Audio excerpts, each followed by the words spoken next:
I'm going to call the meeting to order. This is a new venue for us, so we're all trying to get sorted out here.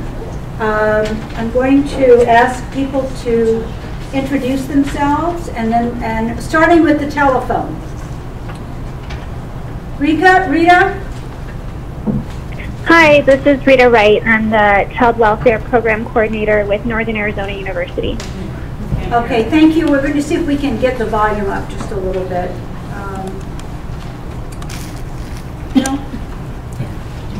Debbie Burdick, representing Public Education. Kay Ekstrom, representing the religious community. Denise Ensdorf, representing the provider community. Emily Jenkins, the Behavioral Health and Child Welfare community. Judy Kreisig, ASU. Alicia Emanuel, Native Communities. Robin Pearson, Court-Appointed Special Advocates. Nicole Raskins with the Superior Court and Juvenile Department. So if you'll just give me a moment to assimilate all of these documents that I have in front of me.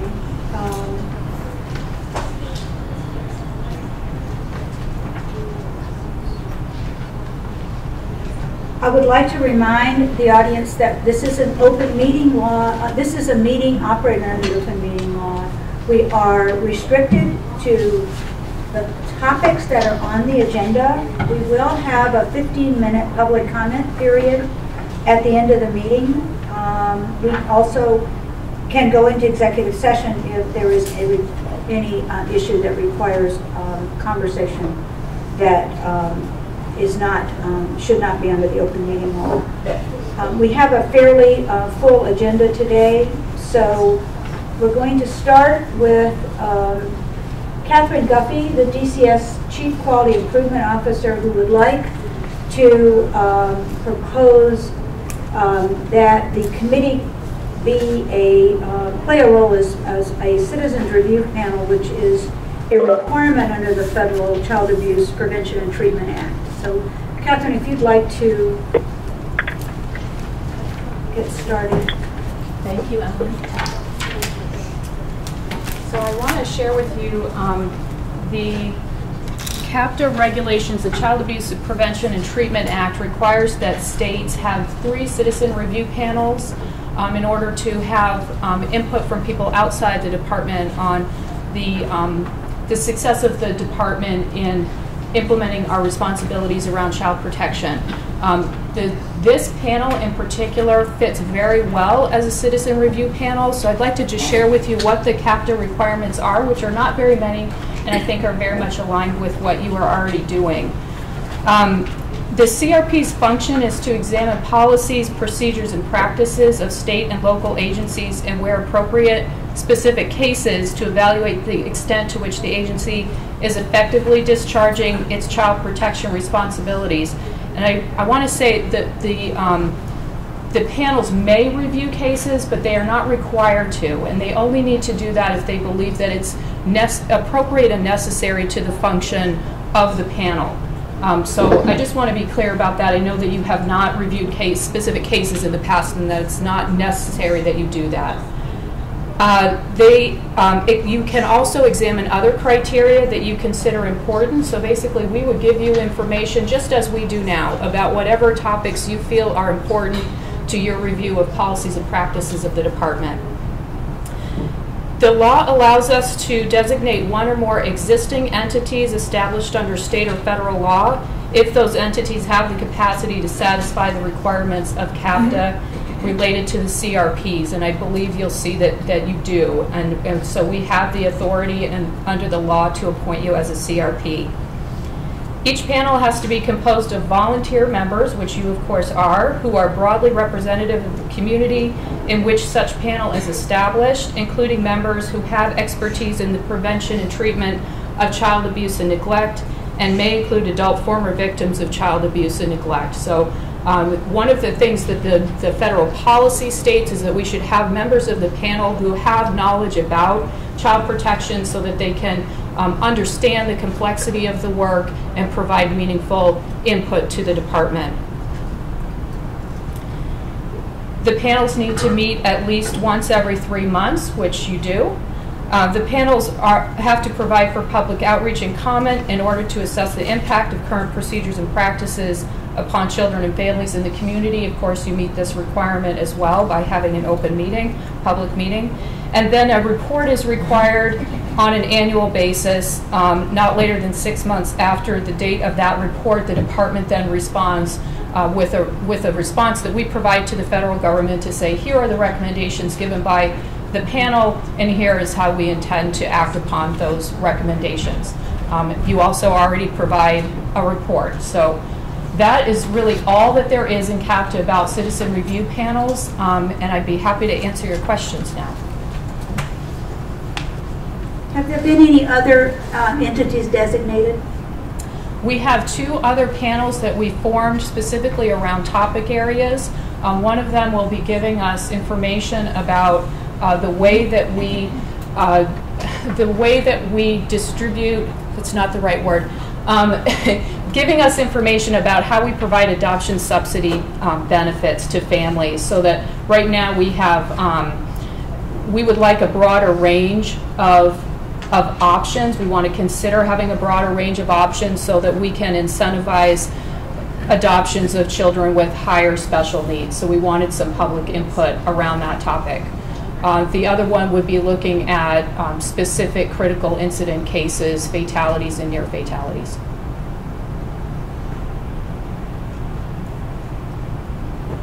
So I guess then this panel might serve in a sort of generic looking at the broader issues, not specifically. So I'd like to open this up for comment from the members of the committee about any issues or concerns you might have about whether you think this is an appropriate role for this committee to play. I have a question about it. So when the cases, and I know it says it's not required to review the cases, but who is the appropriate party to bring these cases forward if there's a concern? Like, who brings that forward? If there was a case to be looked at for, that we needed to look at, who brings those forward? Typically, the panel would not typically be saying we're interested in looking at a case that maybe you've heard about or had a concern about. The panels generally identify topic areas that they want to explore, much as you have in this panel. If there was a request to look at cases, then the department would determine if we believe that that was necessary to the job, to the function of the board, and appropriate to the situation. Yes. So that was similar because it says to examine policies, procedures, and practices. So that was going to be my question. Would you be bringing a policy you're looking at forward for us to, I mean, how do we know what to look at? I guess is my question. And you know, actually I think that you would do absolutely nothing different than what you're doing right now. So we don't, for this particular panel, we don't want to tell you what topic you should look at, and you can really look at any topic that you think is important to give us feedback on, just as you have been. Well, we would also be able to hear from the public about any concerns that they might have. Yes. About a particular area of practice, and maybe we could then ask the department for some situations in which that may or may not have occurred. I guess we could do it that way. Right, yes. Under the law, you do need to receive comments from the public, have a forum to receive information from the public, and then we as a group and with department input can determine what type of information would be helpful to you and appropriate to your exploration of that area. So I'm going to read charge number 1 out of the statute, just so we can kind of reorient ourselves to why we're here. To inform the department, analyze current law and policy, make recommendations to improve the ability of the department to increase the safety of children, respond to child maltreatment, and ensure the well-being of and timely permanency for children who are referred to involved in the child welfare system. The second one is for collaboration among state, local, community, tribal, public, and private stakeholders in child welfare programs and services that are administered by the department. It would seem to me that there would be a match there between our scope and the federal. I do think I have some concerns about whether if we were to have to get into particular ways in which these policies and practices were applied to specific children, I think we'd have to have some training for the committee members on confidentiality, on case review, on what might be the parameters under which we undertook such a thing. I don't know about you all, but this committee's really not gone through any of that kind of particular training and focus. Now, some of you may have because of where you work, right? What do you all think coming from the courts or CASA, where you deal with individual cases? Right, I mean, I definitely think that it would be a good idea to have some training on that for members who are not used to that. 'Cause you do need a high level of confidentiality.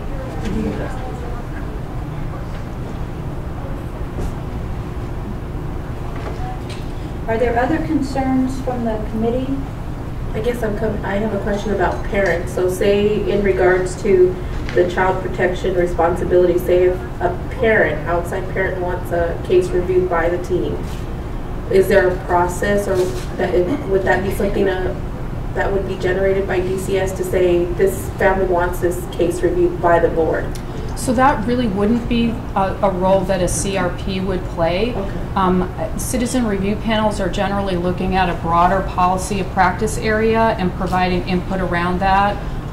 Dr. Kreisig could certainly speak to her knowledge about citizen review panels. In the past, most recently, we had panels that looked at medical neglect, parent-child visitation, and substance-exposed newborns. So they tend to pick a topic area and then look at policies and procedures around that area, not so much looking at a particular case. And I would actually caution you about looking at cases, partly because of the forum of this committee, but also because there's limited information you can glean from one particular case.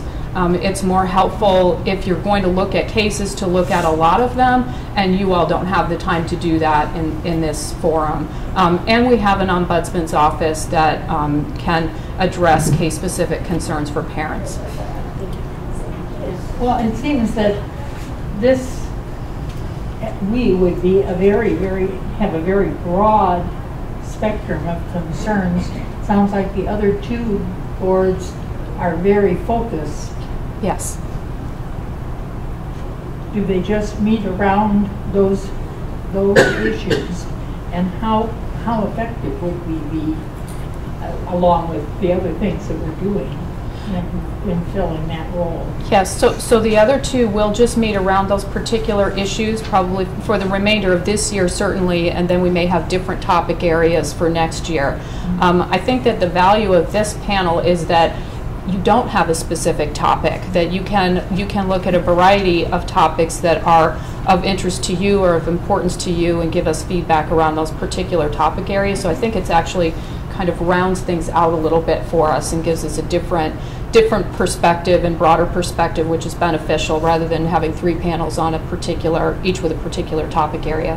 So again, I think what you're doing right now, what you have been doing, is exactly appropriate for a citizen review panel, and you wouldn't need to change what you're doing in terms of selection of topics that you want to hear about, asking for additional information around those, and then providing us with a report with some feedback and recommendations. Any other comments or questions?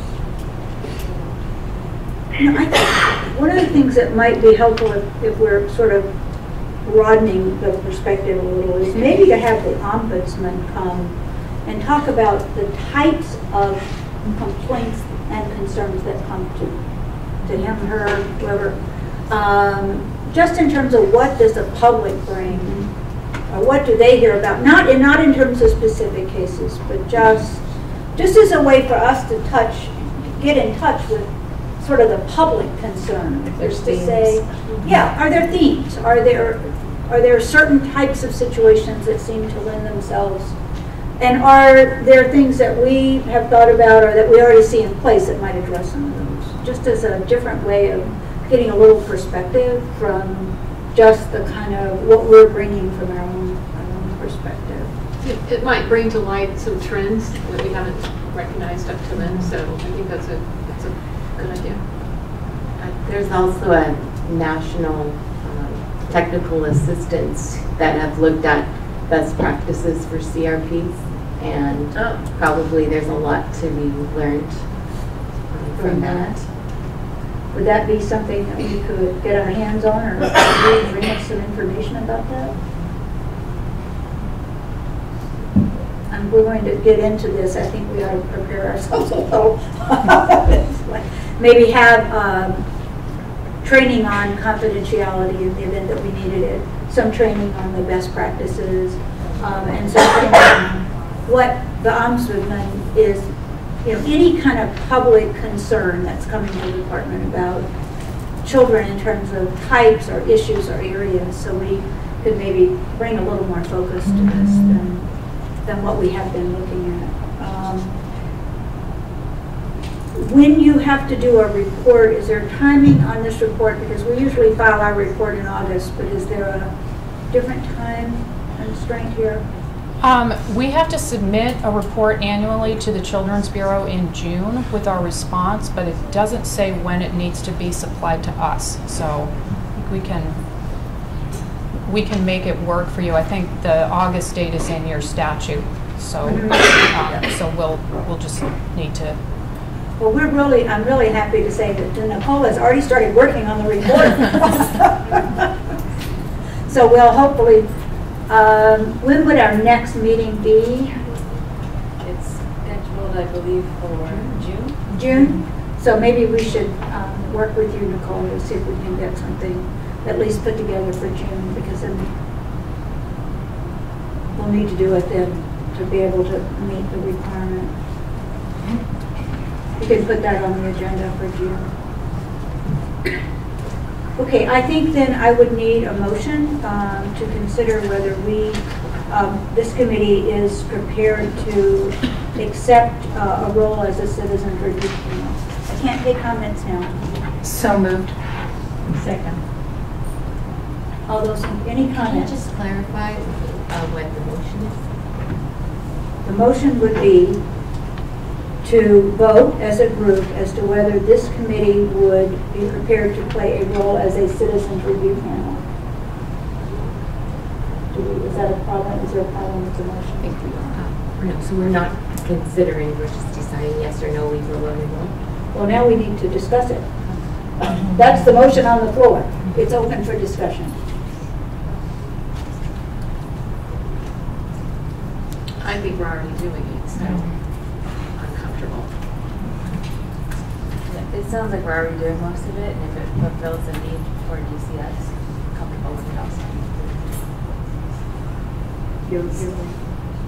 Yeah, I think there's more to learn about it, but I think it's doable. I think. Call for the question. Is a call for the question? All those in favor, please say aye. Aye. Opposed? Aye. Thank you. Now I've forgotten my Robert's Rules of Order. Now do I ask the question? Was that a motion on calling for the question, or do I already voted on the matter? I believe we just voted on it. Thank you. I need to get my I just wanted Yes, go ahead. to just let Dr. Conklin Aguilera joined about 10 minutes ago, so you can add that I'm here. Sorry. We got you. Thank you. Thank you, Catherine, for the update. Thank you. Okay, let's move now. I want to make one comment about the agenda. Pursuant to our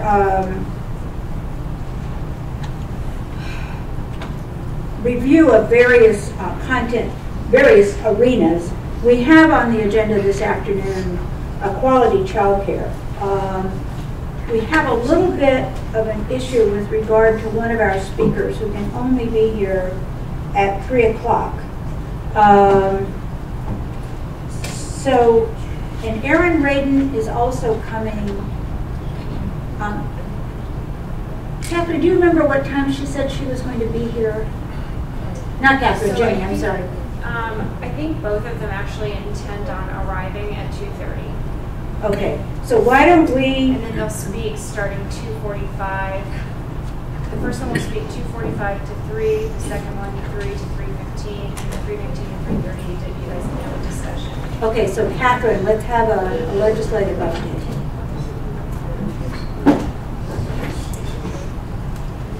What about the process for public comment?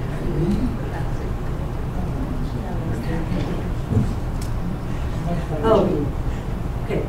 Give me a minute, Catherine. I skipped one. We were going to discuss the process for public comment. We've had a lot of people who have been very frustrated about not being able to speak at the meetings.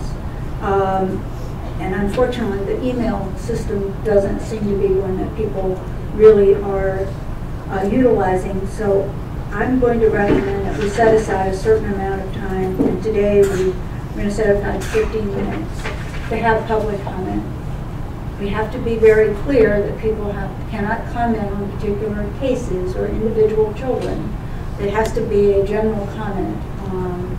And if we decide after those public comments that we would like to put one of those on a future agenda, we could do that. But I just need some check from the committee, but I felt that we have not been really kind of hearing from the public, and our attempt to do that through email and then review, we're just not getting, obviously they're concerned people, but I don't think they're being heard. So what do you all think about this? I would suggest that typically when there are public comments at various meetings, there's some kind of half sheet that a person puts down at least their name and their topic, just so that we might have some sense of what the focus will be. And then there's typically a time limit so that we meet for 2 hours. And so I know in my experience in the public sector for public school districts, it's 3 minutes. I don't know what this committee might feel is appropriate, but I believe that in the past years when we have had public comments, some exceeded what I think we thought was appropriate, but we hadn't specified a time limit. So I would just suggest we think about that. Actually, it has been 3 minutes in the past. Okay. Yeah, that's what We it has have been. 2 minutes on here. Yeah, I thought it was 2 minutes. Yeah, we, on the call for public comments today, we said 2 minutes. Okay. Okay, good. And we could just say 2 minutes because we're not going to have a lot of time at the end of the meeting. I do think, though, that, you know, if we're asking the ombudsman to come to share what themes are, I think having time for public comment is important if we're taking on this other role, because we will also hear potential themes, too, that would be important to hear. So we will then have a public comment period. We will allow 2 minutes for comments. And I think it would be a good idea if we had some sort of sign-up sheet with the name and the topic. And that way, as you receive them, that would be the order that they would speak in. So maybe somebody could come up with something like that for today if you got some paper and just make it available to the audience. Is there we are held by a certain protocol for what we do, and I'm not sure that we're adequately communicating that protocol. So it creates a tension of we're following some rule that's not been stated. I think it would be good if we could begin those sessions with just a basic, here's the protocol for public, this is why we do what we do, and this is why you signed this piece of paper, or whatever we want to do. Okay. Good suggestions. Do we need to vote on this? Or are you all comfortable with the consensus that we follow? All right, thank you for keeping me on track. So then we'll have Catherine Blades, who's our DCS liaison, do a presentation on the current legislative issues.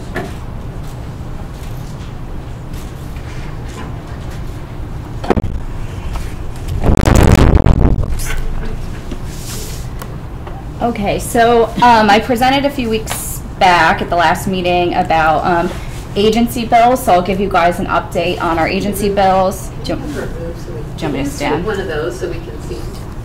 Well, then you guys can't see. I'll just stand. I'll stand. Well, I want them to be able to hear you too, so. Sure. So I'll give an update on our agency bills, which are agency-sponsored bills, and then at your request, we'll go over a couple other bills that involve the department that we didn't sponsor. So the first one is our adoption subsidy. It modifies the amount that we reimburse attorneys. For adoption, right now we reimburse $2,000 per child, but we're getting adoption petitions with multiple children on them, charging per child when it should be per petition. So we switched it to per petition, and then we also changed the time frames for sending out adoption subsidy renewal letters to families. They get one once a year, and they're required to tell us if things change. So it was really kind of just duplicative effort on our part. That was signed by the governor yesterday. We have 1518, which is report consolidation. I know a lot of you in here worked on that. It consolidated the department's 38 unique reports, which produce 86 individual reports into a monthly, a semi-annual, and an annual report.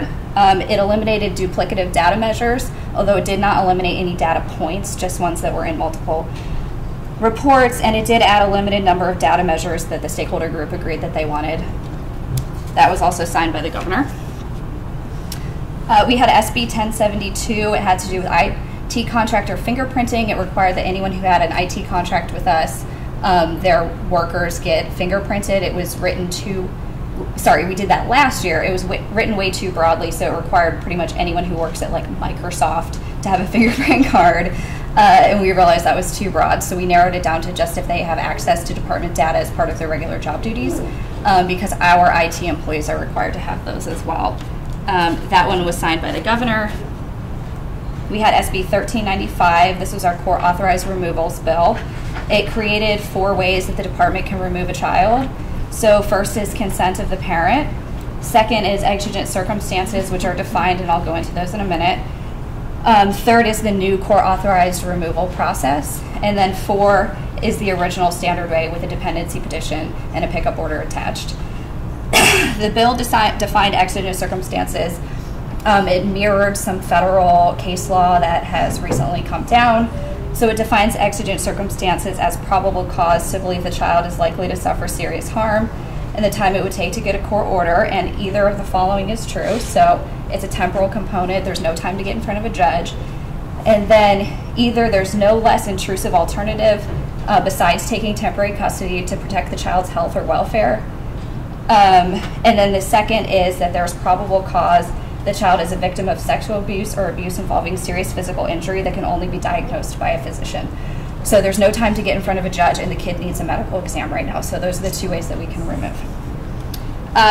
It also allows law enforcement to use reasonable force to execute an order for pickup. That one is it got final read in the House yesterday, and it's just waiting for concurrence in the Senate, and then it will go to the governor. So a couple of bills that may be of interest that aren't our bills. SB 1166, this was a Children's Action Alliance bill. It allows for children who are adopted out of a Title VIII guardianship to receive adoption subsidy. So right now, if you go to a guardianship and then the guardian later decides they want to adopt, which sometimes parental rights are intact, sometimes they're not, it just depends. But they are not entitled to adoption subsidy because they're not adopted out of foster care, they're adopted out of guardianship. So that amended that. So they are now eligible for adoption subsidy, which includes access. SB 1380, this has to do with helping some of our older youth in foster care get access to their vital records. So it requires group home providers to obtain vital documents which are listed. It's like birth certificate, social security number, either not a driver's license, but like an ID card. So it requires the group home providers to help children 16 years and older obtain those documents so they can get a job, they can apply for college, whatever. And it allows foster and kinship placements to obtain birth certificates for children in care with proof of need. So if they're getting a passport for them or adopting or whatever. And it requires the department to provide a child in care age 14 or older with a social security card if they request it. So that is awaiting, sorry, the last one was Beth, is it right there, it's still awaiting final read? Yeah. 1166. So that's awaiting final read. The one I just talked about is awaiting governor action. It may have been signed yesterday, actually. No, 1166. Partnership is at the governor. It's at the governor's office. Okay, so 1166 is the governor's office. 1380 was signed yesterday. Another one that is really great, this is a Children's Action Alliance bill. It is 2482. It creates a permanent tuition waiver for children who are in foster care between ages of 13 and 17, so it expands the age range. You have to have been in care for at least 6 months to be eligible for it, and you get it up until you're 26. So I had that was awaiting final read. You know, is that still? I made this. Okay, all right. So it's almost there. One other one I wanted to make you guys aware of, and this one does kind of a lot. So it started out as SB 1450, which you may have read about. It had to do with termination of parental rights for drug use, you know, kind of straight to severance for substance-exposed babies. It became a striker, which was pretty significantly different than the original draft of the bill. But what the new bill does, it does a couple things that I'll go over. First, it establishes a child under the age of 3 who has lived with a foster parent or kinship caregiver for at least 9 months is presumed to have a significant relationship with the foster parent or kinship caregiver. So if a child is under 3 is living with a foster parent for 9 months, and at month 10 an aunt comes forward and wants custody of the child, it puts the foster caregiver and the potential kinship caregiver on the same level. So it becomes just a best interest determination for the judge to decide where the kid goes. Grandparents still get preference under the statute, but any other relative, they're on the same level. It requires, if a child is taken into temporary custody, that DCS use due diligence in an initial search to identify and notify relatives of the child within 30 days. So in the first 30 days, we're to be making a really diligent effort to find family so we don't get that situation where in month 10 we suddenly find an aunt. You know, we need to be finding them within the first 30 days, which obviously involves cooperation of parents because we don't magically know who all their relatives are. But it requires in our dependency petitions to include whether we believe an aggravating circumstance exists, which I'll go into that in a second. It requires us to give the court and other parties written notice at least 15 days before the dependency disposition hearing if we intend to allege an aggravating circumstance. Aggravating circumstances are ones where we would be filing a severance or asking for a severance motion that's not based in time and care. So it's kind of the serious physical abuse, different stuff like that. It requires us to file a motion for termination of parental rights within 10 days if the court finds the aggravating circumstance exists, unless termination is not in the best interest of the child, because we have to prove both of those prongs at severance. And then it adds the following as an aggravating circumstance, which is a child is born substance exposed, and the parent is unable to discharge parental responsibilities due to, you have to show 1, a chronic history of substance use or abuse, and 2, reasonable grounds exist to believe the parent's condition will continue for a prolonged or indeterminate amount of time based on an opinion from a licensed healthcare provider. So based on a psychological evaluation, probably that the drug use is going to continue into the future. So those last 4 that I talked about were not agency-sponsored bills. They were just other bills that were going through the legislature. Do you guys have any questions on this? Anybody have any questions? I have a question. This is Dr. Cody. Sure. For the notifying relatives within 30 days, how much does that differ from previously, or has it always been 30 days? So federal law does require that we do what's called a due diligence search within the first 30 days. It's made clear in the law, maybe I didn't explain it clearly, that it's not the end of the search. The search is ongoing throughout the life of the case.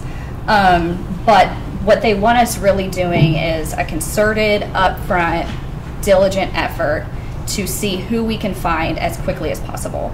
So it's what's currently required, but we're not cutting the search off, until the kid's adopted. Okay. That was my question. If it would, perfect. Okay. Okay, thank you. Thank you, Karen. Aaron and Michelle, you're both here, right? Okay.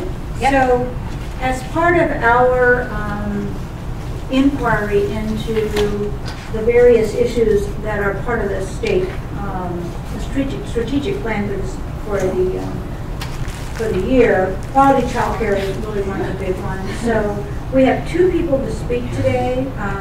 Aaron Radin is actually the executive director of the Arizona Early Childhood Education Association, formerly known as the Arizona Child Care Association. Erin, would you like to come forward? And I think you have some information. I do. We might need to turn some lights off.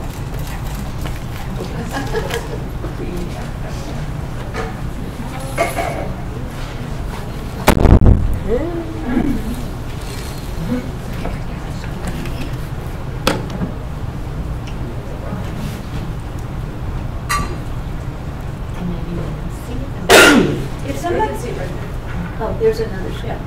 That's good. All right. You're in the dark, Erin, but we can see your slides. Perfect, perfect. Hopefully there'll be plenty of questions. We'll turn the lights back on and then you can actually see me.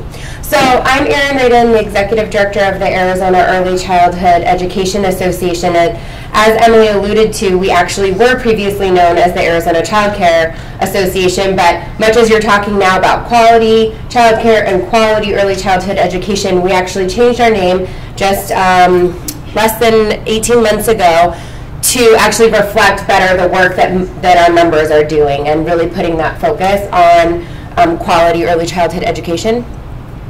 So that being said, what does that mean? I think we talk a lot about that, and Michelle and I probably understand a shared definition, but as we actually look through even amongst the early childhood community, we have a lot of different versions of what that can look like.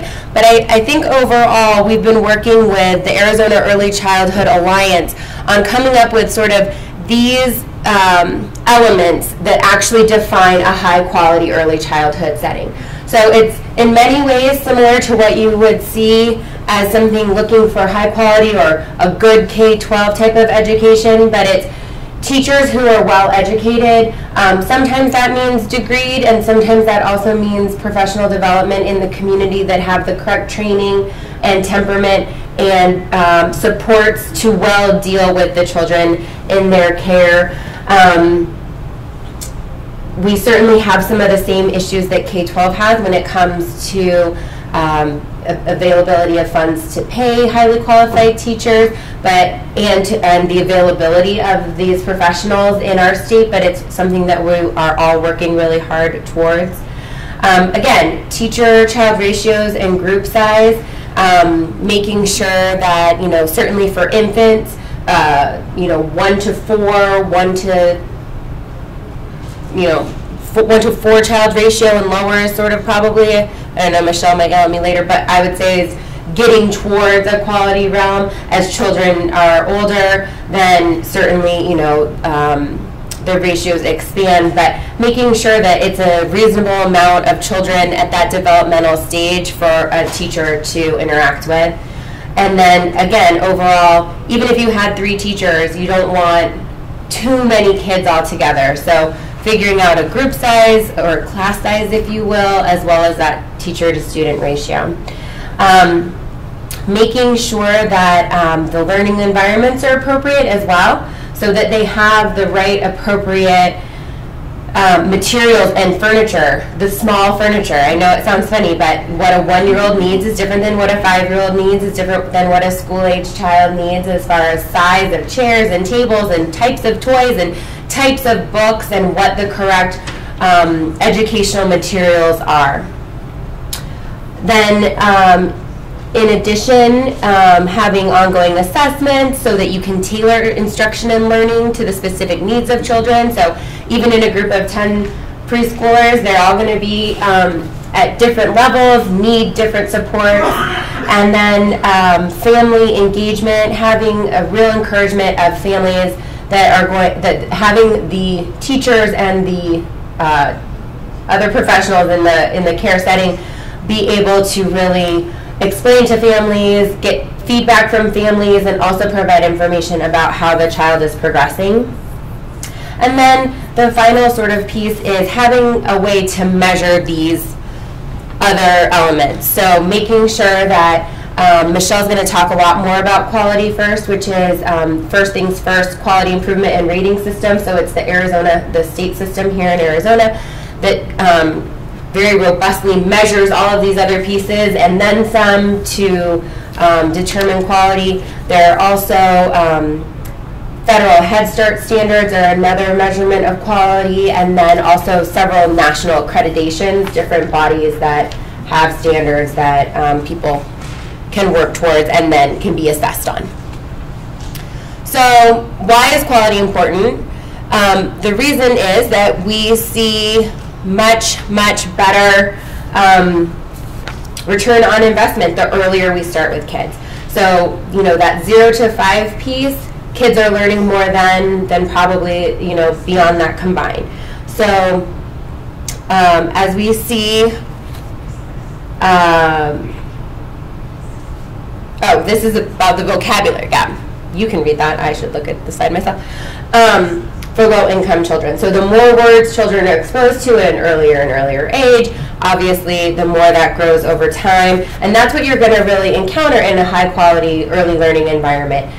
People who are talking to children, using the vocabulary, beginning critical thinking with them even at this age in a way that's appropriate for that, you know, 0s and 1s and 2s and 3-year-old children.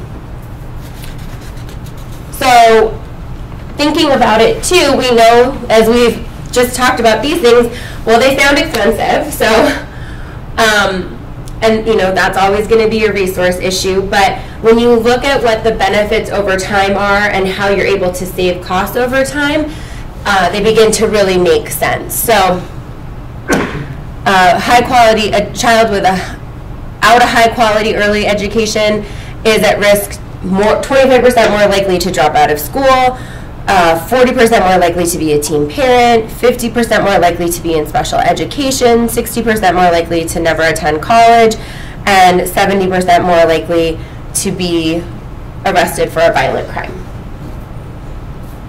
So what are we doing to try to begin to infuse this better into our system and into the Department of Child Safety as well?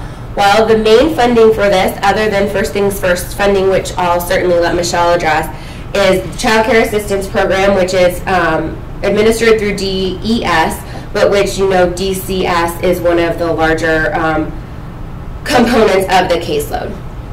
So what we have now been working on this session is HB 2449, which is on the governor's desk now and awaiting his action. And what that does is it directs the department to allocate a certain percentage of federal funds towards paying for tiered reimbursement. So that, and tiered reimbursement means paying a higher rate for a child who's in a high quality setting. So currently what the department is has been implementing as of this week, which is something that we really worked hard with them to implement before this bill was even through the process, was to say, so essentially, so to back up a second, basically the governor's office and the department decided to implement this with much collaboration from partners and stakeholders this month. So starting in April, this is going into effect. And what they're going to do immediately is Quality First 4-star providers will receive an extra 10%. Quality First 5-star providers will receive an extra 20%, and nationally accredited providers will receive an additional 20%. So in essence, this 2449 is really just putting into statute something that we have been working on with the department and they're already enacting. But the real reason that this bill is still so important is because it doesn't set a dollar amount, it sets a percentage of the federal allocation. So when this bill hopefully is signed by the governor, we will see this ideally increase if there are additional federal investments into child care development block grant, which initially when we started this, some said, well, yeah, but when is that going to happen? And I'll tell you when. Now. Because who knew when we started this bill that the federal government would pass almost $2.4 billion increase to child care development block grant in this most recent budget for the next 2 years, and that will mean $59 million additional for Arizona. So that will go, that is funding that will be new, that's federal funding that is, I'm sure as we speak, being hotly debated on how to spend, but the good part is, assuming the governor signs our bill, which is on his desk, at least 2 to 3 million of that will go into this quality tiered reimbursement piece.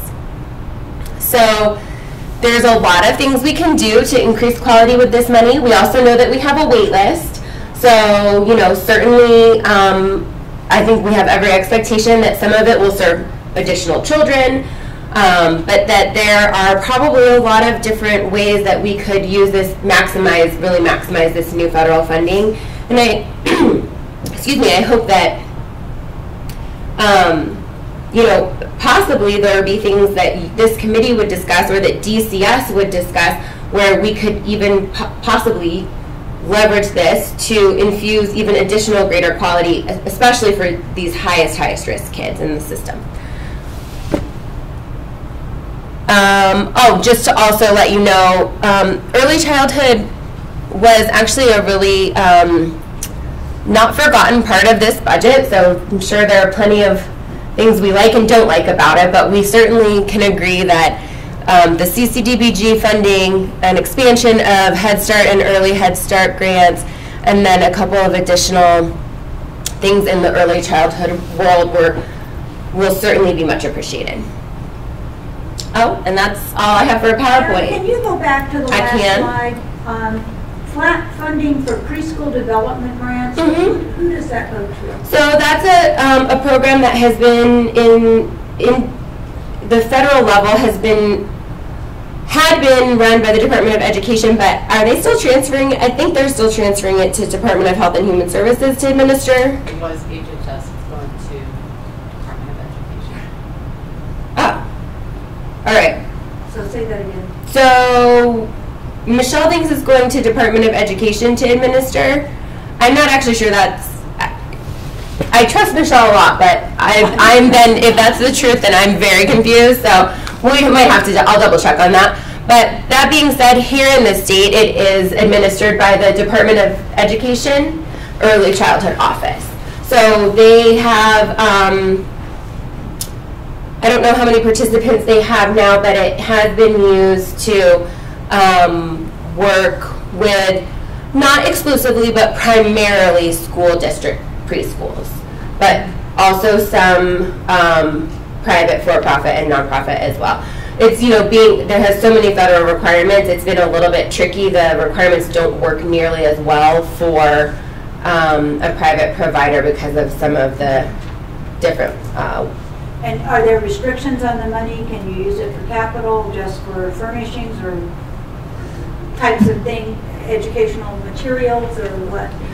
So initially you could use it for all of those things, and there also was a tuition component to it, and I don't actually know if that has changed in the newest appropriation. But initially what they were doing was it would be all of those sort of capital expenditures and materials, and then also it would pay for slots, if you will, for lower income children. So do you know what the size of the wait list is? Today I do not, but it has been hovering around 5,000, I would say, for quite some time. I mean, by quite some time, I mean maybe 18 months, if not longer. I expect actually that it's a little bit lower today. We've kind of been chipping away at it, but I have to say that for better or worse, the wait list has not been as readily utilized by families. I think a lot of times it's been going on for so long that I think a lot of families either don't ever put out their eligibility, or if they do, they don't maintain it. We think that probably the unmet need, if you will, so the number of children that would actually qualify, should we be able to serve everybody, would probably be closer to 30 or 40,000 children.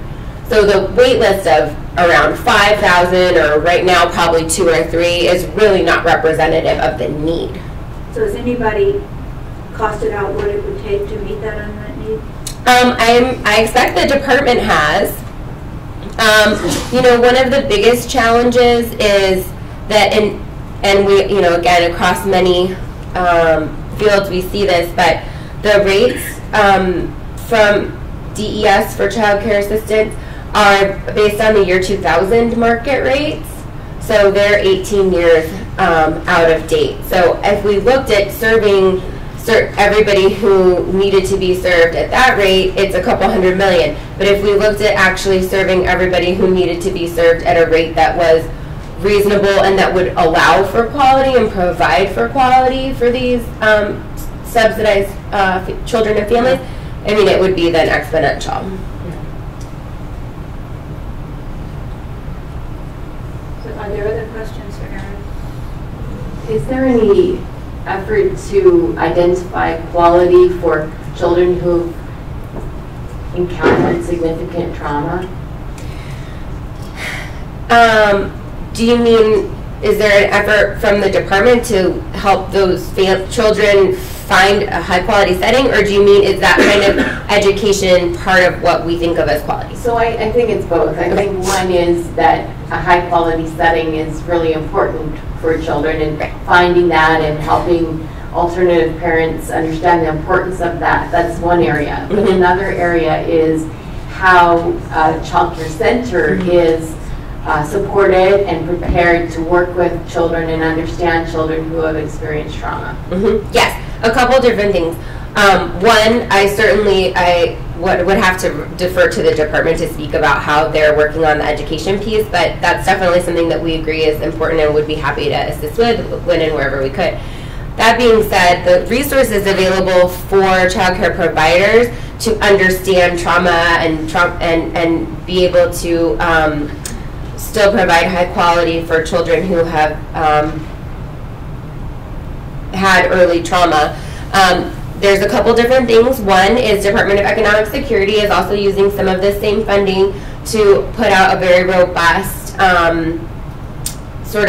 it's called an expulsion prevention training, but it really is about many of these social emotional issues that you're talking about and how to best support a child and a family where there may be behaviors or other issues going on, right? So how do we, if we see some of these traumas presenting as difficult behaviors, how do we better support a child and a family instead of resulting in expulsion? There's that, and then there also, I mean, Michelle is much better equipped to speak to this as well, because of the probably bulk of the dollars that go into this are FTF funding, that there are several really high quality programs, but maybe not in every part of the state, that do address very specifically these needs, and then even have coaching and very intensive training available. So I think it's something we can always do better at, but it's something that has been on the mind of early childhood education providers for a long time, especially as we have seen over the last, is it 10 years now? Such an influx of DCS caseload. So I think we should, why don't you just stay there, we'll bring Michelle in, and then if we have questions later, if you can stay, it might be helpful for you all to both answer. Michelle Katana from First Things First, Chief Program Officer. And I don't know, we can probably turn the lights on. Michelle, do you have a PowerPoint? I don't have slides. I don't need her slides.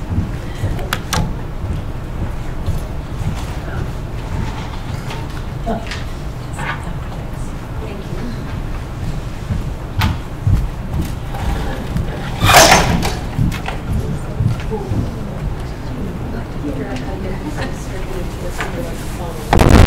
Yeah.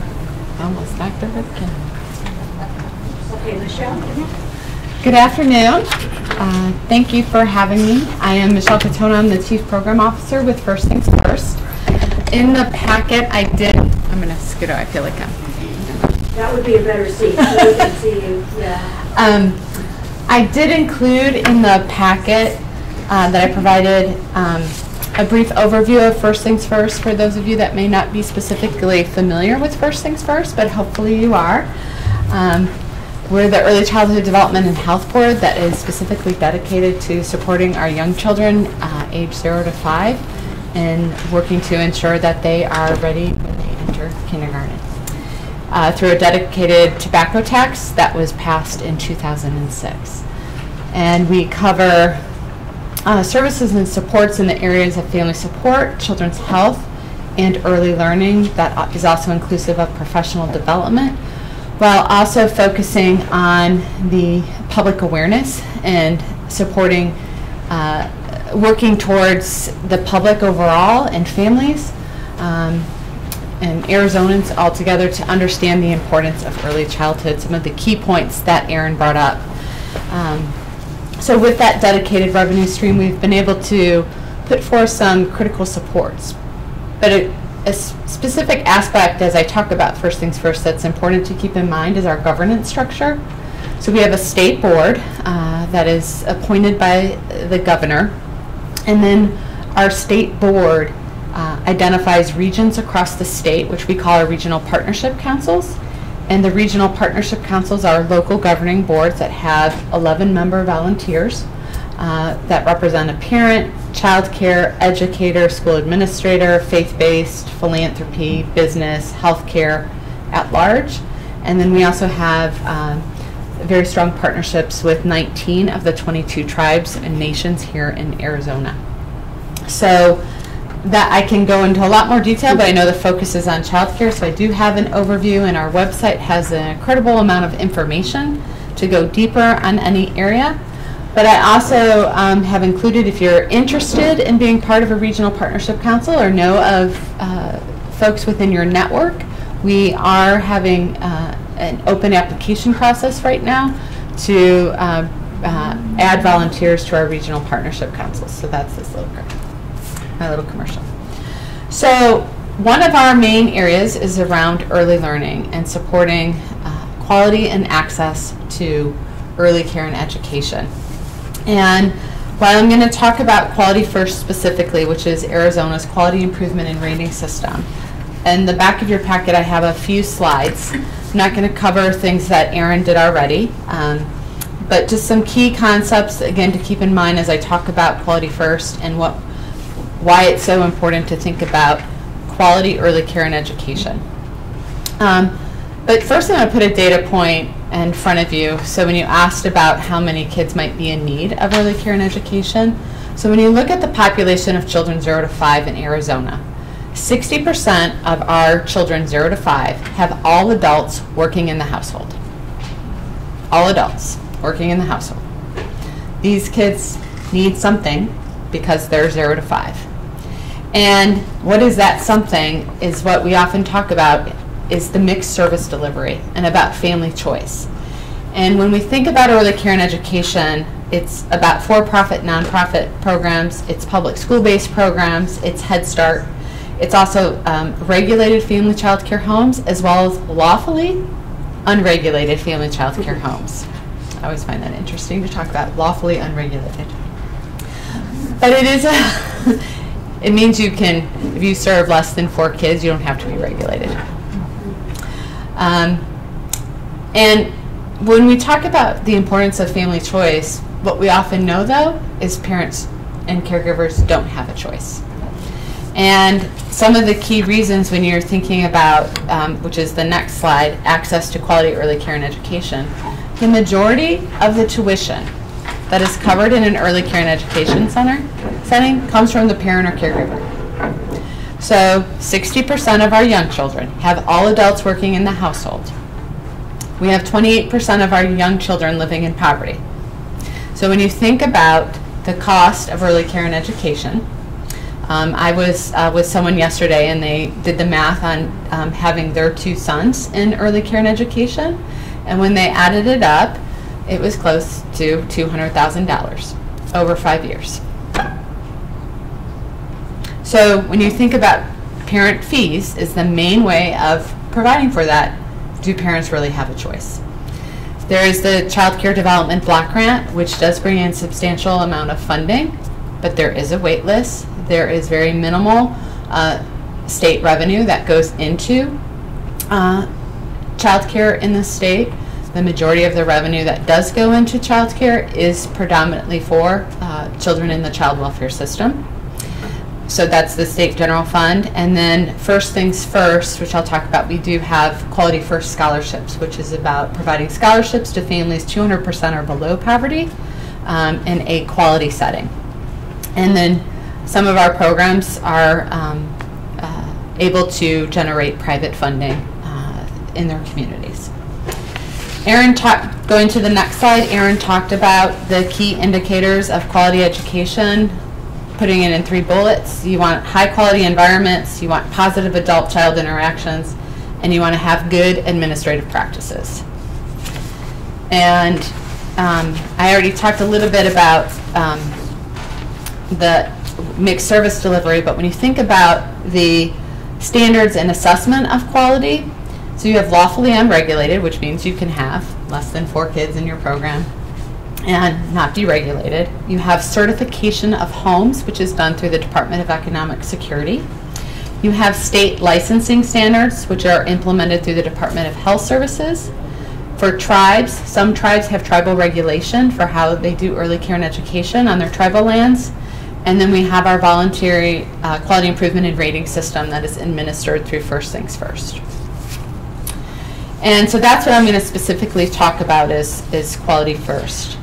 And when you, the question about trauma and the question about the kids that are in need of childcare. So childcare is not just about having a safe environment. It's critical, it's important. But if we understand the brain science, then we also understand that education is starting prenatally, particularly when that child is born, and that relationship with the adult is very critical. So the family environment is critically important, but if 60% of our young children have all adults working, they're not always with their parent or caregiver. That means they're in the care of someone else. And that person needs to be skilled and knowledgeable of how to meet the developmental needs of our young children. Licensing standards require a high school diploma. I know we want to think that all of our high school students can quickly come out of high school and be prepared to support our young children, and they have passion and they have excitement and they have energy, but there are definite learning environments that make a difference for our young children. And when we particularly talk about children that are exposed to risk factors, exposed to trauma, the number of adverse child experiences that our young children have, you also need to have those skill sets and the ability to transform your teaching practice to the needs of young children. And so that's why we talk about the environment, the teacher-child interactions, and the administrative practices, which gets to staff qualifications. And so nationally, but here and as well as here in Arizona, there has been a tremendous focus around changing the paradigm on how we think about early care and education, and really thinking about it as education and not just a safe environment for when parents are working. And so changing that environment has led to quality improvement in rating systems. We call ours quality improvement and rating system here in Arizona because the emphasis is on improvement, not just a rating. Other states, because the models do vary, you can rate a program. Think about when you rate hotels or you rate restaurants, right? So you can provide a rating, but if there's nothing else to then support and all a parent knows is here's the rating and then here's a child care program that says I want to do the best I can, but I don't have any resources. $9.65 before minimum wage hike was passed was the average salary. Tuition from parents and caregivers is the main revenue source. How are these small businesses really able to move on quality when you look at the type of revenue that is really coming in?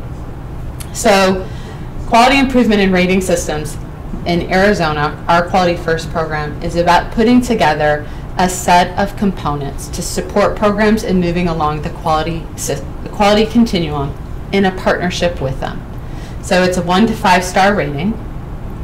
So there's an assessment using valid and reliable tools, the environmental rating scale, as well as the class assessment.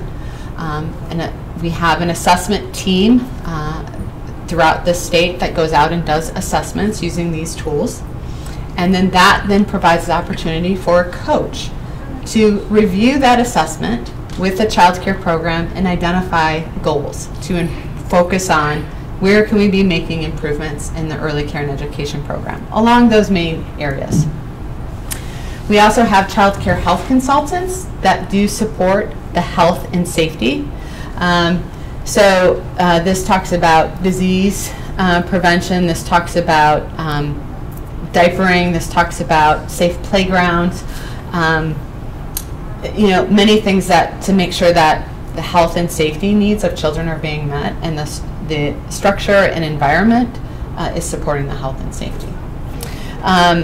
And then we also have professional development, so college scholarships that our teachers can receive to either do their child development credential or their associate's degree, but there's also resources that can be provided for bachelor's degree, which comes from the Federal Preschool Development Grant, as well as specifically with our regions, to continue to support the teachers in the classroom of continuing their education. And then we also have some individualized, specialized consultation. One is early childhood mental health consultation, which is a focus around the social-emotional development and how to support teachers in setting up environments that meet the needs of young children from their social-emotional developmental needs. As well as inclusion, which means supporting young children that might have special needs in a child care setting instead of being in a special needs classroom only. So those are some additional supports that are being provided. So we look at a comprehensive approach in working with child care programs. It's voluntary, so they can submit an application to apply, and then we go through the process. We serve, there's about close to 3,000 licensed regulated programs in the state. We provide about, Quality First is serving a little over 1,000. The main revenue streams are First Things First and the Preschool Development Grant. So we do have a significant number of programs that aren't able to enroll based on the funding. So we put about $28 million into Quality First, and then on top of that we put close to $40 million in the scholarships. So these are our two largest programs that we fund out of First Things First. When you think about our revenue stream is about $125 million. So this is a significant area of focus for us. And the last slide that I want to show you is since 2000, this is since 2013, where we had about 25% of our programs in the 3 to 5 star range. When you look at 2017, we now have 71%. So we're seeing the movement on programs being able to improve their quality. But when we think about high-risk vulnerable populations, of those 1,000 programs, I think it's about 50% that have contracts through Department of Economic Security for child care subsidy. And when you think about child care subsidy overall, I believe the number is 40% are in the child welfare population. That might be a little too high, but it's a significant, about a third. Is a significant number of children in the child welfare system that are receiving subsidies. So when you start to look at the data, and we have about 50% in Quality First, we're not reaching children that are in receiving subsidy or child welfare. And so that's where we're also having some very concentrated discussions across Department of Child Safety, Economic Security, First Things First, about looking at the data and what are some shifts that we could be making to really move that forward. So what would it cost if they reset the market to 2017 or 18 for the DES child care payments? Oh. I don't know, Emily. We can ask. I mean, the department is required by federal law to do a market rate survey every 2 years, and it does really vary by parts of the state. So they're actually going to be embarking soon. Well, they're doing a market rate survey right now. Oh, it started, yeah. We've had a huge increase in terms of, not a huge increase, but the minimum wage has gone up, which obviously affected a lot of these places. Absolutely. So this newest one, so I think in some regions and for some age group, okay, so it pays like slightly different for each age group, right? If you pay a little bit more for infants, you pay a little bit less for school aid, so there's a whole lot of math. that I could have begun to do. But I mean, in some places in the state, for some age groups, they're at like the 6th percentile of the most recent market rate. But in other things, it might be 20 or 30. I mean, realistically, to put it at a quality rate would be at least double. Yeah. At least double.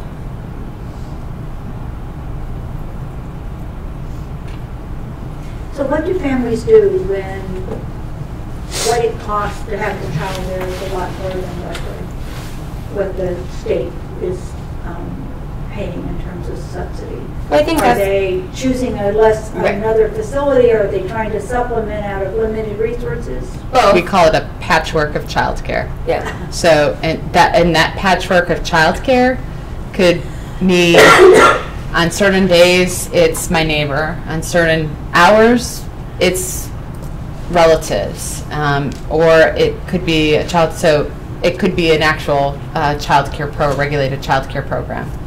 So if you think about if it's a patchwork, the inconsistency for the child, and particularly if a child had any adverse child experiences, trauma, etc., the more changes that they're having and the more inconsistencies can just increase their risk and have effect on their development. It's the hardship on the family, just of all those places where they may have to go, which could be convenient or not convenient in terms of location. So it tends to put an enormous hardship on families if they can't. I mean, I could not imagine if I had to have different childcare for my son every day. I don't know what I would do. But you're right, Emily. Some people do then try to. So providers who do, let's say you do have subsidy, you can be asked to pay the difference between the subsidy rate and what that provider normally charges. So sometimes providers are willing to work with you on that. But amongst some of the higher quality providers, they simply can't. Right. It costs too much for their program to operate to be able to write off that amount of expense. And that's extremely unfortunate. It's what nobody wants, but it is the reality that we're in. I think another thing, to Michelle's point too, is oftentimes parents then go into, are forced because of the cost to be in what we wouldn't consider to be an early education program, where it really is more of, I mean, not to use a bad word, but babysitting. It's custodial, it's not education. Thank you, yeah. And then in unregulated places, in some cases, it might also not even meet minimum health and safety standards, right? So you kind of have like 3 or 4 levels. You have totally, like, maybe really, really crummy and dangerous. You have at least they're licensed and they're meeting, or regulated to some degree, and they're meeting basic health and safety. It might not be educational, it might be more custodial, but at least there's somebody, some minimum standard. And then you have a quality setting, which has education and nurturing and health and safety and all of those. I mean, that's the goal, really, for all kids. Are there other questions for our folks here? I always, when this topic comes up, it's really sad and it's kind of overwhelming, because it's just like not wanting to pay teachers. We really don't want to pay what it costs. When we were doing welfare to work in one of my other lives, we had people who literally were getting a job, coming off of welfare, but their job, when they lost their subsidized child care, that it cost more for the child care for 2 kids than they were earning, and they couldn't keep working. Or one person turned down a salary increase because they would have lost their subsidy, which is not how you get people to move forward, in their professional careers. So it seems like it's another one of those societal choices that really limits the opportunities for the children. So if you are a foster parent and you have children in your custody in child care, Are you limited to what the state is paying? And what do foster parents do? A variety of things. So some foster parents probably find a high quality setting, or maybe the setting where they might have bio kids or whatever else, and then would pay the difference between the DES/DCS rate and what the center's street rate is, so to speak, private pay. In other cases, foster families find providers that typically aren't as high quality that don't charge the difference. And then the other thing that you end up having, so just as you talk about wanting to have children with special needs and in inclusion classrooms, why do you want to put all high-risk children in one setting? So some programs have hundreds of children in their care that are DCS or on child care subsidy. Right, because we have, geographically, we have some very high places with high removal rates, and that's what happens with no extra support. Right. So with regard to the training and the quality improvement, I mean, one of the other problems we ran into with the project we did in Tucson years ago was we kept training people and they kept leaving. It was really hard to keep staff. So is there lots of turnover is another issue? Well, compensation is a huge issue in the area of early care and education, and when you have low salaries and not much opportunity to have increases, you have a level of turnover. So it is a constant issue. That's a struggle, and that's also where you see kind of quality go up and down, because you can have turnover with the director and you can have turnover with the staff. And so when you start to move a program in partnership along the quality continuum, and you're having the same director, you're having the same teachers, well, you've made some momentum, and then there's turnover, sometimes it's almost starting all over again. Yeah. Particularly if it's turnover with the director. So do you all have any recommendations? I have a question. It's Dr. Cody. Do we know the star ratings of the majority of the child care settings that our kids in care are in? Does that make sense? So what percentage of our kids are in the 1-star, 2-star? Do we know the percentage that actually get into these 5 or 4 or 5-star programs? Are you talking about any child, or the university? You're talking about child, the DCS, DES population? Our kids in technically in care, in foster care, within our system and in custody. So those are the data pools that we're currently doing, and we did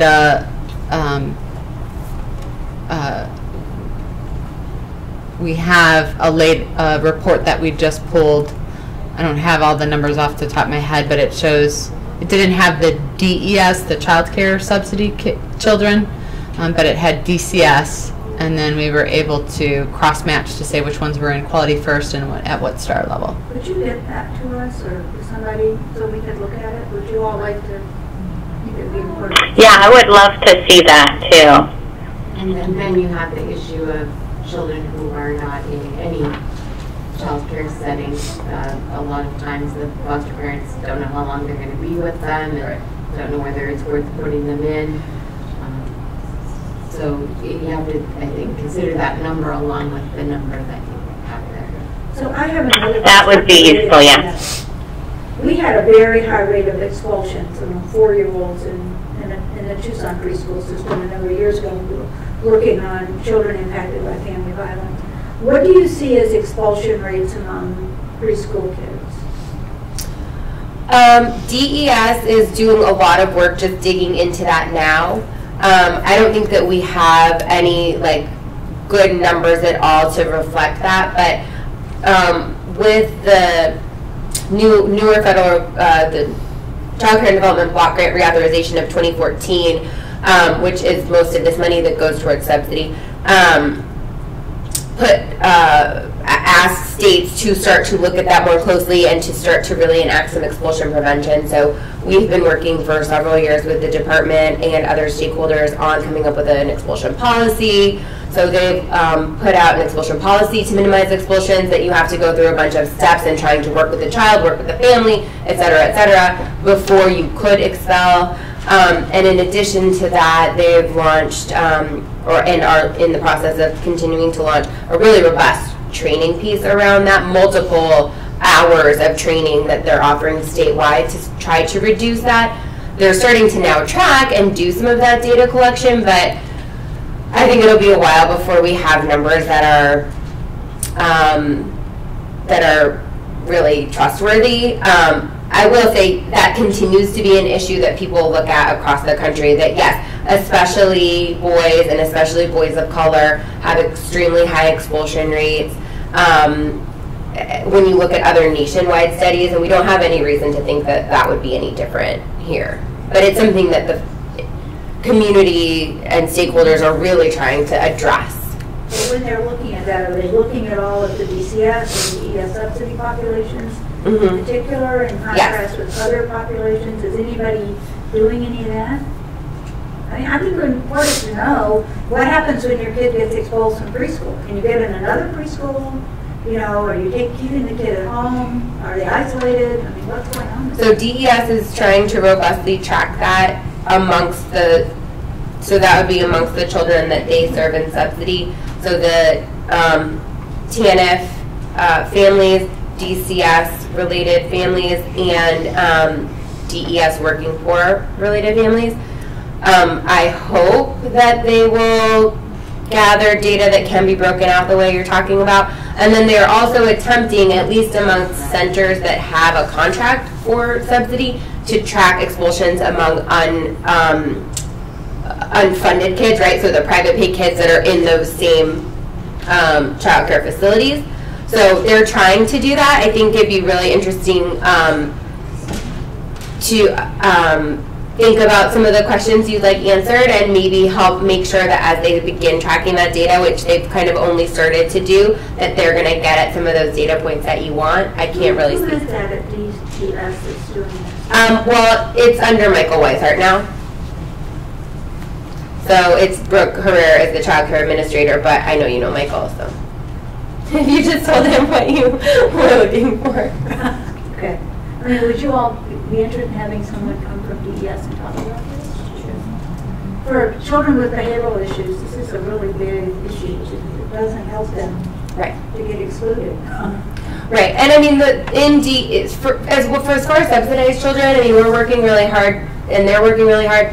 You have to do everything you can to minimize the expulsion, and then the idea is that that family will have guidance in choosing their next environment. So maybe part of the problem for that child was that they are a child who'd be better served in a smaller home setting, where they might have more, less chaotic environment, if you will, and more attention. Or maybe they do, hopefully, there are limitations on the recommendations that I'm sure DCS as well as DES can make as far as specific providers, right? Because you have all these contracted providers, and you can't always say, oh, this is the one you should go, because you can't pick favorites in that kind of procurement environment. But that being said, trying to educate that parent, oh, well, here's some of what we saw that resulted in this last issue, but maybe you should look at, these are the elements that might be a better fit for your kid, and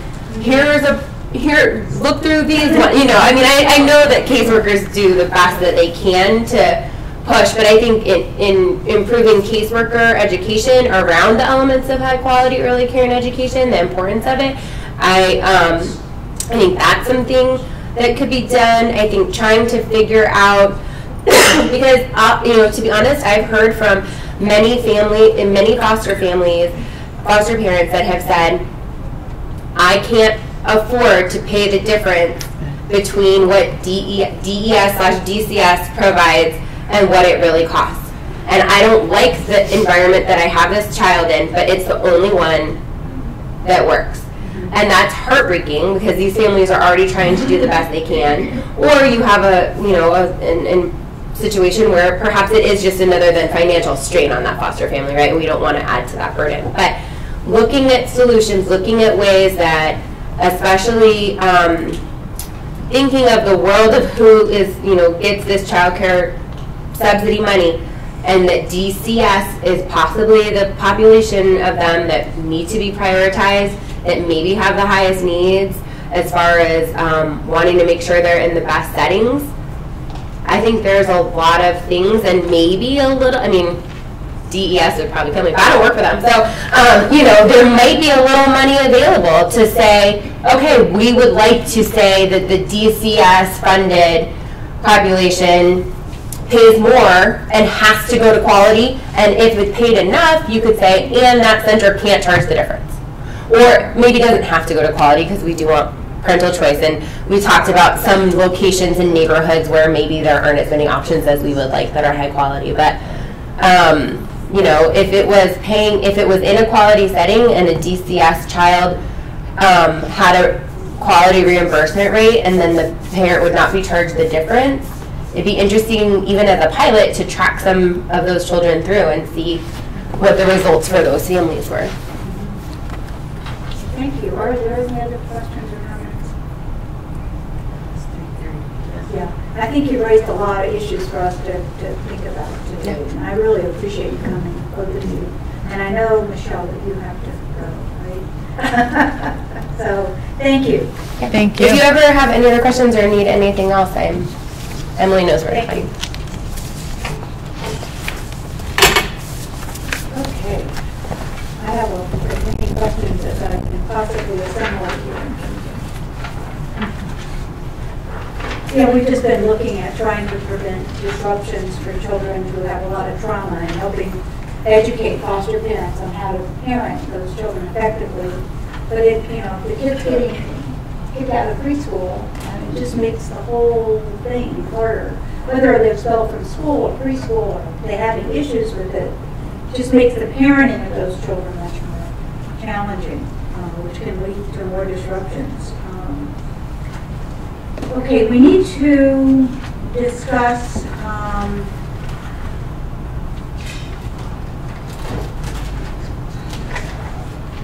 item number 5.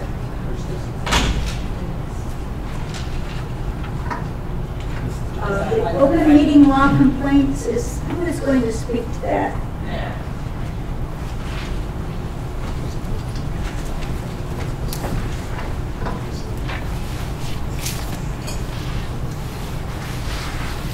Good afternoon. For the record, my name is Lauren Lowe. I am the General Counsel at the Arizona Department of Child Safety, and as such, I'm also the legal advisor to this body. The department received a notice from the county attorney's office here in Maricopa County that they had been forwarded 2 open meeting law complaints dated February 20th and 22nd, 2018. For those of you who aren't aware, normally the Arizona Attorney General's office investigates open meeting law violations.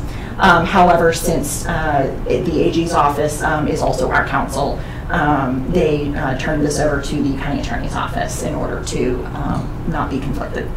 So the county attorney's office asked us to submit a response. We asked for a brief extension of time in order to ensure that the deadline was after this meeting so that this body could in fact review and approve in an open session that proposed response. The response was drafted by staff after reviewing the complaints. Although there are 2 complaints, I would note that they are identical down to the punctuation. So really we're just addressing 1 complaint. This was done after reviewing the complaints, the agendas for each of the meetings, the video of each of the meetings, and speaking to various staff who were present at the meetings. So this is the proposed response. It was provided to the committee in advance. I am happy to take any questions in open session that aren't requesting legal advice. We can move into executive session if you have legal questions. However, you do need to vote on accepting the response in open session. If you have any proposed amendments to it, you will need to do those in open session as well. And then staff will submit the response to the county attorney's office on your behalf. Madam Chair, if I will, or if I could, we did have this in advance, and I'm assuming we've all read it carefully, and I would move that we accept it as presented. I'll second. Any other comments, questions? All those in favor, please say aye. Aye. Opposed? Ayes have it. All right, thank you. We will date this and submit that to the county attorney's office no later than close of business Monday, which is the deadline for submitting it. Thank you.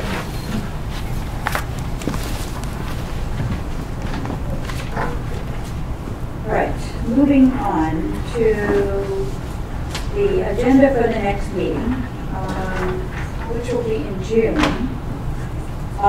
We will need to, this is already, we need to do our annual report, which I'm really happy that Nicole has started working on. Nicole, do you want to get what you got and send it out to the rest of the committee for comment? Or? I will. Yeah, so far what I've done is just kind of started the new draft of this year's fiscal year 17-18, and then I've put in all of the agenda items onto the report, and I've started to put in some of the committee's responses, but if anyone has any documentation on the responses, if that can get to me. Does everybody have a list of everybody's emails? Do we need to send that out? Or do they need to go to Ben? And then Ben will Because send it. send it to Ben, and then, that's right, I'm sorry, I'm forgetting. Send it to Ben, and then send Ben can forward. What else do we want to put on? Now that we have talked about this citizen review panel, would you like to have some training on the confidentiality issue? If you feel it's, I think we have some members that maybe aren't used to having to follow that. I think it would be a good review. I think we should all have the same training, just so we're all on board. And I would really ask, and we need to encourage everybody on the committee to participate in that day, because we have some people who haven't been here. So if we do that and we do the report, let me ask staff if there's anything coming up that will need to be reviewed by the committee. I know Catherine left, but sometimes there are things that we need to review. Any reports or any other items that you can think of that would be coming up at that time? Not aware of anything. Beth? Emily, can I suggest that you hear public comment before you set the agenda for the next meeting, because it says in the public comment and you'll follow things, and you'll respond to things with public comment, so it just makes sense to me. Hey, could you make that as a public comment when we open the public comment? Yes, I will. Would the committee like to defer and we'll just close at 5 minutes still and talk about that? We have had discussion about upcoming meetings and what we would like to do in those meetings in our previous meeting. I'd like to review that list and to make sure that we Check those boxes. Right. Because I think there were some very interesting things that came up with. Yeah, and I don't have my notes for that. Does anybody else? I'll tell you what I would like to suggest. Why don't you do that and send any suggestions for agenda items to Ben, and he can get that out to us, and then I can review those when we're setting the agenda. I think there were some high value items on there. There were. I think we don't have them in front of us right now, but I think we could easily get them, and I think that would make for a more meaningful meeting. Okay.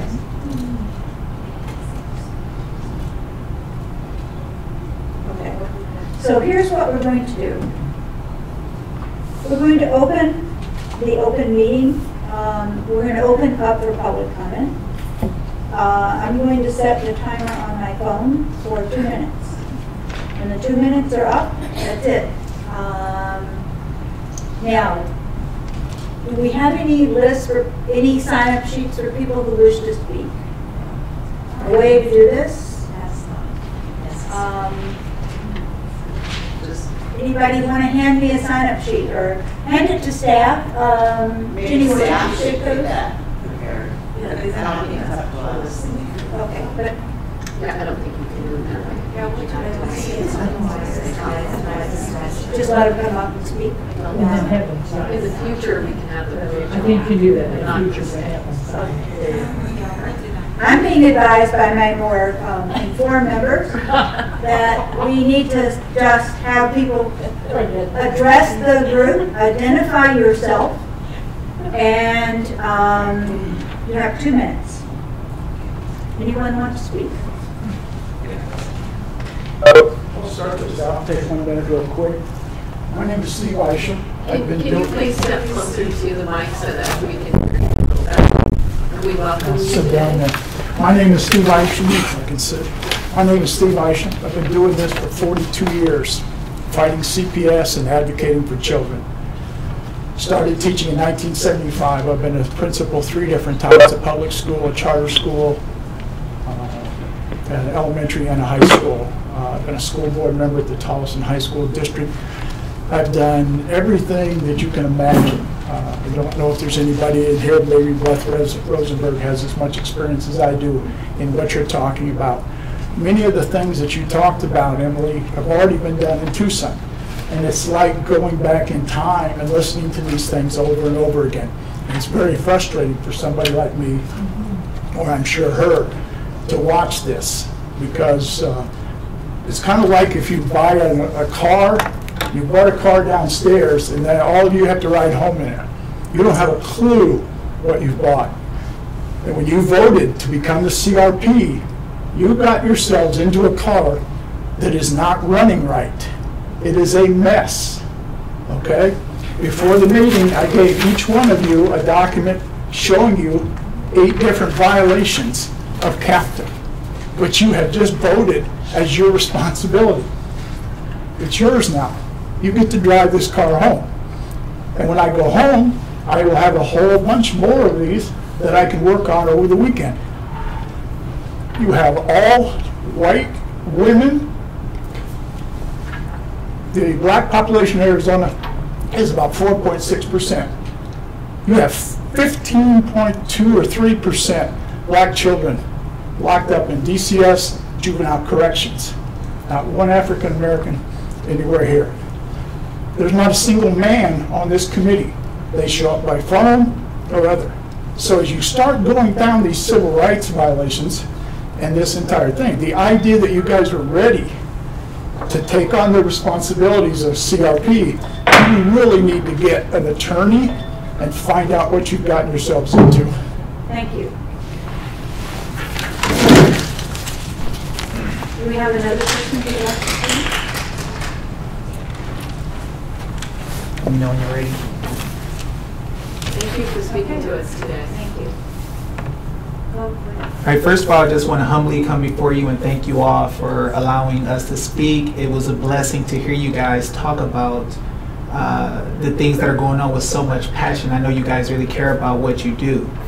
To get started, we have what's called the Administrative Procedures Act of 1946 that we need to have implemented. It's the federal guidelines for what agencies are supposed to do to keep the public informed, and we're not getting that. Also, as parents, we're not given the DCS procedural manual, which would include wording to have our children, which are voluntarily placed, returned. So we're supposed to be able to have words in every state that will tell us exactly how to get our kids back. We're not getting the ability to do that. On top of that, Title 42 USC, the authority for which this whole system is running on and is being forced upon the parents, has never been enacted into positive law. So we have a whole bunch of rules being forced down our throats at gunpoint. But if we really look at what this system is, there's no individual right for any child to receive child support or to be able to receive reasonable efforts that I believe we heard about earlier.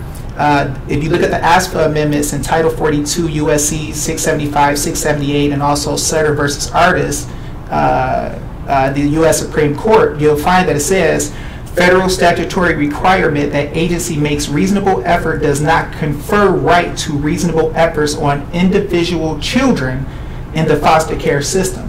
And so what you'll find is that this system is a system created for agencies to be able to receive money in partnership with the federal government.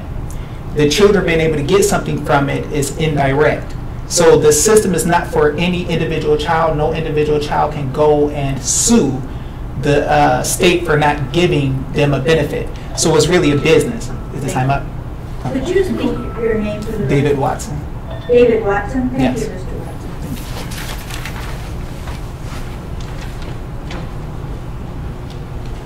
We'll have Beth, or whoever. Let's go on. Which side? Hi, good afternoon, committee. I'm Beth Rosenberg, a Director of Child Welfare and Juvenile Justice for Children's Action Alliance. I came to speak about one thing, but I've added some things to my topics today. Number one, I suggest you set the agenda for your committee meetings after the public comment so you can react to what the public has to say.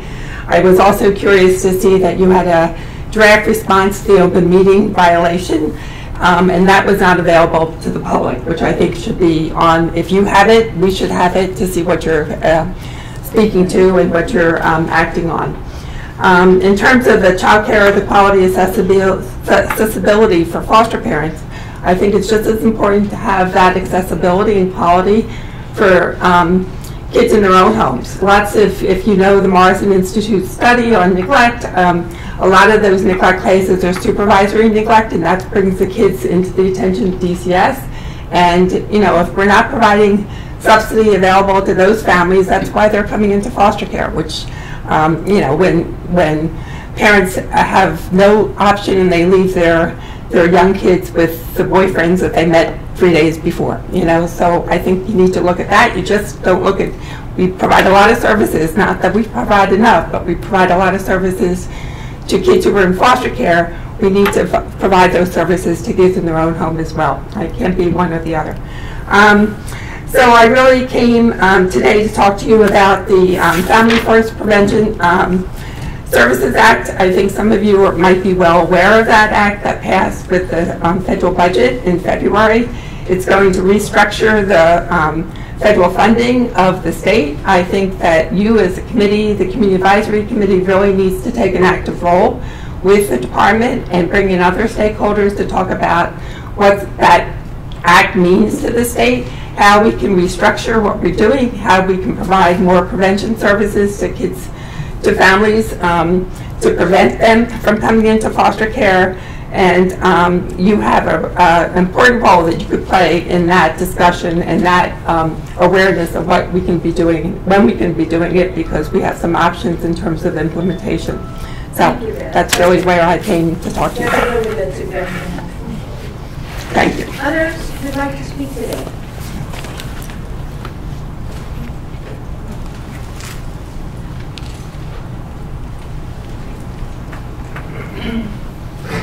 My name is Lori Ford, and I just want to thank you so much for allowing us to do public input. I'm kind of on the fence whether if we wouldn't have pushed it, if it would have happened, but it's happening, and that's what matters. We can move forward. I want to mimic kind of what Steve Isham had said about the citizen review panels. They are very important panels.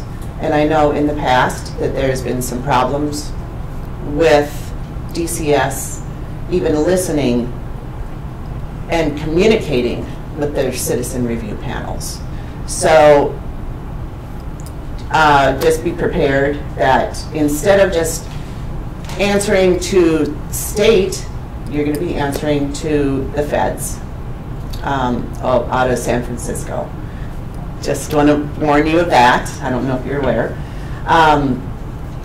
The other thing is, as I've sat here, this is my third meeting, it saddens me that our children, every single child in this state, has a price tag on their head. When I hear you talk about the providers and the money that's going out, the money that DCS gets from the feds, from the Social Security Fund, the money that the attorneys get paid. I believe Catherine Bates even said, you know, we have to pay these attorneys. The incentives, the monetary incentives for these children to be terminated from their families and to be put in foster care and then adopted out. It's human trafficking is what it boils down to.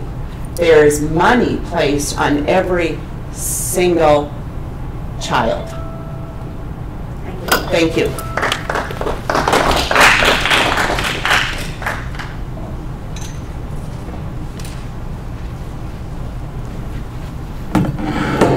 Thank you. Hi. My name is Melinda Sherwin, and I am a child advocate and court watcher for 25 years.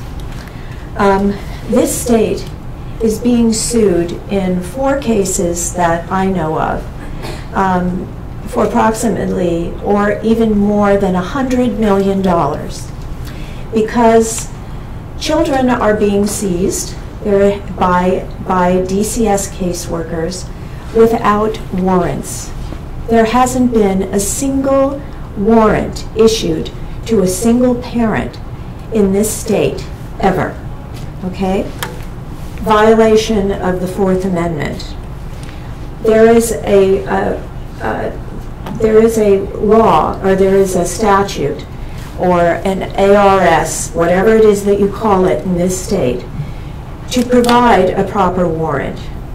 But it's being batted about within the legislature, and they keep trying to vary from the 4th Amendment. The department gets federal funds. Federal law is the Constitution, and in this instance, it's the 4th Amendment. Children have been gravely harmed. That could have been in this state. There are just 4 cases in which children have nearly died. Children have been placed in violent homes and pedophile rings that have been busted by ICE, FBI, and the Homeland Security. And it is time that the legislature look at the 4th Amendment and get a proper bill. To seize a child, there must be clear and articulable evidence of imminent danger of bodily harm or death in the time that it would take to obtain a warrant. For a warrant to be issued, there must be an adequate showing of no reasonable means to protect the child without seizure. All investigations, reports, petitions, proposed orders must be truthful, factual, honest, and complete, and signed under penalty of perjury. Thank you, Linda. Anyone else today? I am suing you in federal court. Well, not you.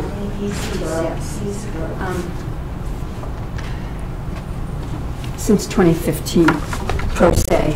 I'm a former educator, and Can you give us your name, please? Lorraine Patterson. Right now, the case is called Lorraine Patterson versus Carla Miller, but I did get a remand from 9th Circuit as to the lying and false allegations and fabrication of evidence against me that removed my daughter from my home for 17 months, and I was locked out of her life. She was put with people arrested in a prostitution ring. I've probably been telling you this for 2 years. This is what CPS, well, now it's DCS, does to children, and my daughter has a safe home. I own it. I mean, it's bizarre. The reason I do it is for Title 4E. There's all kinds of funding attached. It's approximately $80,000 a year. I have the emails from the prosecutor stating my daughter was detained for federal funds. Federal court is another cart and pony show, but at any rate, so one thing that isn't done, there's a Title 4E, and that means reasonable efforts are supposed to be made to keep a child in the home. So I just want to let you know that. This state doesn't do that. You go to court, I don't even know my charges. I have to beg for my charges. Meanwhile, they're threatening my teaching licenses with false charges. It was the worst nightmare, and I remain traumatized. This is 2013 and 2014. I mean, you know, it's traumatizing. So they are supposed to make reasonable efforts before they remove a child. The state ignores that. The judges don't care. They're improperly trained. My case is basically about being lied about. What the state does is repeats the untrue charges as true throughout the whole thing. They don't change it. And then I work a lot with homeless, and I was working with homeless women for many years, and I'd see that in their paperwork. They just keep repeating the untrue charges as true and keep your child detained. Thank you for your concern. The whole system is broke.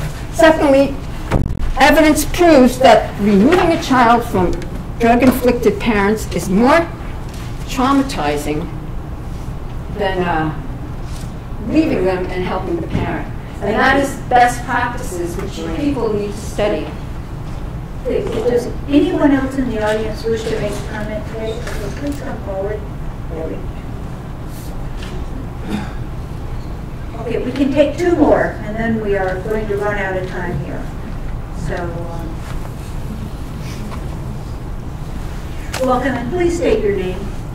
Yes. My name is Carla Johnson. I'm a member of the Arizona DCS Oversight Committee. I'm a grandparent, a mother, and a child advocate. I want the system to change. Thank you for letting us speak today. It says here that the review panels, that you evaluate state child welfare agencies. And the only thing I see here is how you monitor how the state is coordinating adoption and foster care programs. What about the other side of the coin? Keeping families together. Children do suffer trauma when they are removed from a good, loving home based on false allegations. Now, I'm wondering, how is this panel independent? Because all of you were appointed by the DCS director. I mean, whether that was Clarence Carter, Greg McKay, the other, I don't know, Flanagan, I don't know. But, I mean, do you ask yourself, why is Arizona the leader of the nation with so many thousands of children in foster care? Could there be a problem with this? Okay, and why is it year after year we read on the news that Arizona is boasting that they have the largest national adoption day in the U.S.? What is wrong with this picture? Are there that many bad parents in Arizona? I really feel like this committee is an extension of DCS, and it's like an employment agency looking for more and more contractors, and you know, to take care of these children that are taken away from families. It's like a regime. It's like to increase DCS's regime to seize more children, and these children are basically financial coffers to fund criminal judges, attorneys, court appointees. I want to let you know, and this is really important, I understand my time is up, but right now there are 5 indictments against the state of Arizona for human trafficking. And there's 5 international tort claims for violating the treaty and violation of the Universal Declaration of Human Rights, the Convention on the Rights of the Child, and the Protocol to Prevent Human Trafficking, especially of women and children. And the state is doing that. They're doing it, yes. They're doing it. Okay, I think we have time for one more person.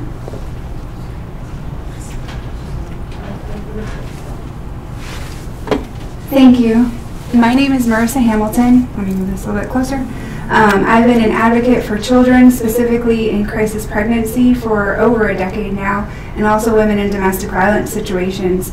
I'm getting calls on a regular basis from parents, from women specifically, that are having their children seized because they fled a domestic violence situation. One woman in particular, she was raped and she fled it, and her child was safe. Her child was with her grandparent, and the state still came and took her child from her. I don't think, right now what's happening is that the public is getting the perception that if a woman is raped or a woman flees a domestic violence situation, then that means that she must not go to the authorities or not go to a domestic violence shelter because it's too much of a risk for her child to be taken and her life to be destroyed, whereas she's trying to instead put her life back together. And instead of being able to flee violence, she's facing more violence from the state. And as a survivor of domestic violence myself, and someone that's overcome that, I think that that's a very dangerous situation for us to put women in. I think that we need to create a system where women and children and families are protected, not that they get more aggression from the state from overzealous CPS workers. I thank you for the time that you've taken today. There's 2 cases in particular that have been reported in the media that I would like to see for us to have some way of having public hearings on. One is from Jesse Wilson, whose original name was Jesse Machado. He was adopted out under false allegations, and he wound up dead. His body was found in pieces along the highway. No one has contacted the biological family. I met them myself. They're wonderful people. They still have 3 children that are in the system right now that are all have allegations of abuse that have happened to them. And also the remains of Jesse Machado are not being returned to the family. And I think that we should have public hearings when we find that the system didn't work and we wound up with dead children. Devaney in Tucson is another example where DCS put her in abusive home after abusive home, eventually to get sex trafficked to a pedo organization in Sierra Vista that the FBI had to rescue her from. There were no public hearings. There were no hearings. There's been no one fired. There's been no disciplinary action. Another child that has escaped from that pedo has now sued the state, and there's no accountability to that. And I believe that you're here to look at DCS and hold them accountable and make sure that at the end of the day our children are safe, and that women of domestic violence are not having to become victims of the state and instead are able to come to safety, rehabilitate their families so that Arizona can have safe, strong families. Thank you. Thank you for your time. And have those cases been submitted or reported to the Ombudsman? I believe so, many times. It would be really helpful to have that go into the record. I believe many times that they have. I don't have the case numbers, but I can certainly, if you give me your contact information, I can get it to you. Well, they can give you the information for the Ombudsman.